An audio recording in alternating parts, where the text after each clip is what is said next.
Day two. And here also I have got some question for you coming up. That is again from polity and some of those major area from where the questions have been coming. And mostly would be going to those area where the number of questions have been regularly coming. I'm sure yesterday when you did those questions, you may have found some idea as to, hey, this is one area I'm not very comfortable. This is one thing I was not very confident. So it's better that you go back and have them corrected.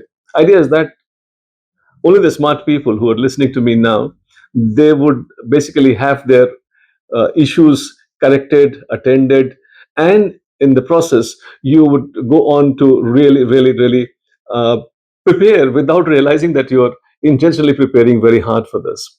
I suppose today I would have five questions again, and in these five questions, I'm going to take you through those polity areas, and then again, I like to sensitize you. Here, I have got a question from the previous years also picked up. In between, we keep picking up some PYQ questions also. That will give you lots of idea about how to really go about attending to the issues around it.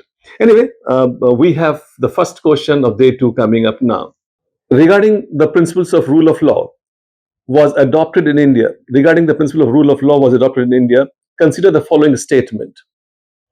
It is an essential element of the basic structure of the Constitution and cannot be taken away by a constitutional amendment. All right. The principle of equality before law in Indian imply that there is no exception to this general law for any person, including the president or governor. The principle of equality before law in India implies that there are no exceptions to the general law of any person, including the president or the governor. Interesting. The principle is based on the idea that the government's power must be exercised in accordance with the law and not in arbitrary manner.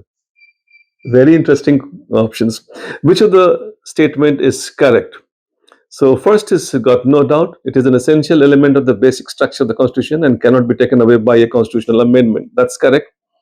And the second, the principle of equality before law in India implies that there are no exceptions in the general law for any person, including no. That's something which is debatable, and I suppose we can give an exception to second, and then the answer would be one and three. B is the right answer in the process. One and three, B is the right answer.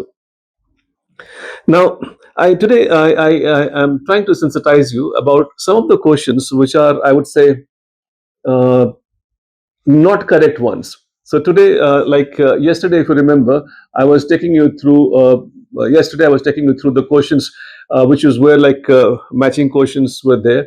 How many correct? Today, I would have more focus on not correct ones, so that this way, I'm actually not only giving you the ideas about the areas and the topics, but also giving you idea about the nature of questions, the format of questions that we have got.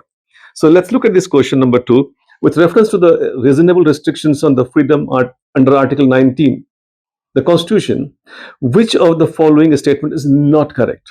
Not correct. The freedom to assemble peacefully without arms can be restricted by public order and state security, but not on grounds of public morality. Public morality. Why not? The freedom to move freely throughout India can be restricted on the protection of scheduled tribes and the general public's interest. All right. The freedom of speech and expression can be restricted on grounds of defamation, even if the statement is factually true. The freedom to form association is subject to reasonable restrictions on grounds of sovereignty and integrity of India, public order, and morality. I suppose the doubt could be somewhere between 1 and 3. 3 definitely is not correct. The freedom of speech and expression can be restricted on grounds of defamation, even if the statement is factually true. No, I mean, this is a right statement. 1 is also a wrong, which is not correct. So, which of the statement is not correct?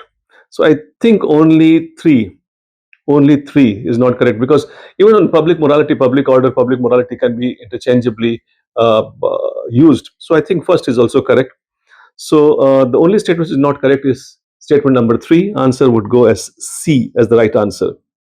Then the next one, question number 3. With reference to the writ issued by the courts of India, consider the following statement. This has been asked in 2022. With reference to the writs issued by the courts in India, consider the following statement. Mandamus will not lie against a private organization unless it is entrusted with a public duty. All right. Mandamus will not lie against a company even though it may be a government company. Any public-minded person can be a petitioner to move the court to obtain the writ of quo warranto. Which of the statement given above are correct? 1 and 2? Correct. 1 and 2. No. Mandamus will not lie against the company even if the maybe government company. No. I mean, that's where we got to states is there. Statement 1 is correct. 3. Third, any public-minded person can be petitioner to move the court. Yeah, the locus standi does not apply.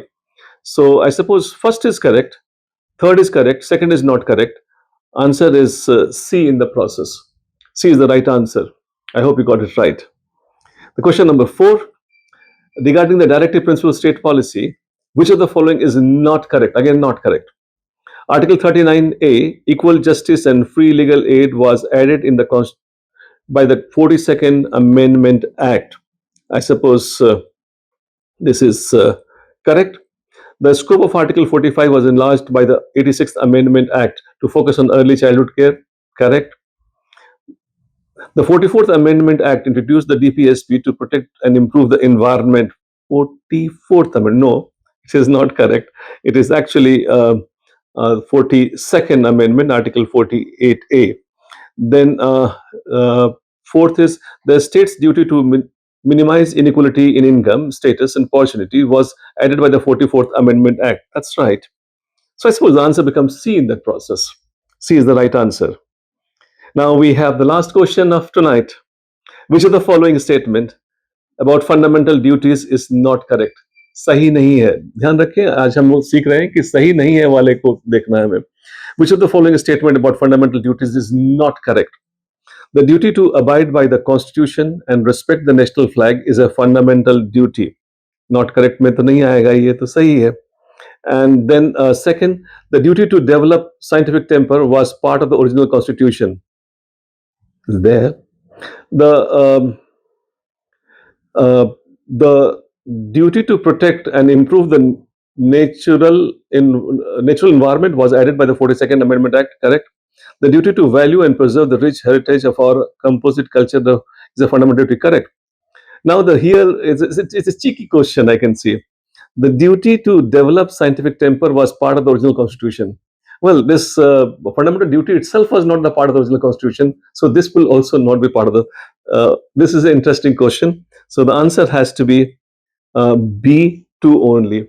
So this way, I think tonight we have seen some questions, and I would like to take you. I mean, it's a very informal kind of setup in which I will be interacting with you from wherever I am, wherever I can record it down for you, and then I'll send these questions, and then make your mind get into that mode of PT, because I find a lot of good students, they are not able to really exercise their power of expression and answer writing just because of the reason they are too much worried about PT, and that is what the time when they start preparing तब तक बहुत देर हो चुकी होती है. छोटे छोटे ऐसे रोज रात को मैं आपको क्वेश्चंस देता हूँ, and I'm sure जो आपके एरियाज में जो आपको समझ में नहीं आती है, any weakness that you identify, you please go back, आधे घंटे लेट सो लेना, and then have them corrected. Good night.